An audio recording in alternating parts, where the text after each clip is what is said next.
AP మాజీ CM YCP chief Jagan, మాజీ మంత్రి బీఆర్ఎస్ వర్కింగ్ ప్రెసిడెంట్ కేటీఆర్ ఒకే వేదికను పంచుకోవడం తెలుగు రాష్ట్రాల్లో హాట్ టాపిక్ గా మారింది.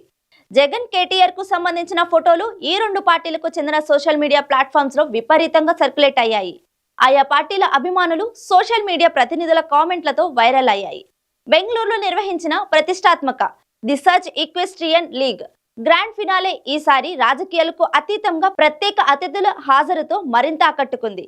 శనివారం సాయంత్రం జరిగిన ఈ ప్రోగ్రాం కు వైఎస్ జగన్, కేటీఆర్ హాజరయ్యారు. అక్కడ ఇద్దరు కలుసుకున్నారు. పలువురికి పురస్కారాలు అందజేశారు. ఆ తర్వాత పక్కపక్కనే కూర్చొని కాసేపు సరదాగా నవ్వుతూ మాట్లాడుకున్నారు. ఓటమి తర్వాత ఏపీలో జగన్, తెలంగాణలో కేటీఆర్ అధికార పక్షం నుంచి రాజకీయంగా ఒత్తిడి ఎదుర్కొంటున్నారు. ఈ నేపథ్యంలో వీరిద్దరి కలయికతో ఏం చర్చ జరిగి ఉంటుందనే ఆసక్తి రాజకీయ వర్గాల్లో మొదలైంది. కొద్ది రోజుల కిందట తెలుగు రాష్ట్రాల సీఎంలు ఇద్దరు హైదరాబాద్ లో ఒక ఫంక్షన్ లో ఇటువంటి ఫ్రేమ్ లోనే కనిపించారు. ఇప్పుడు అధికారం కోల్పోయిన ఇద్దరు నేతలు ఇలా కనిపించడం కూడా కొంత ఆసక్తిగా మారింది.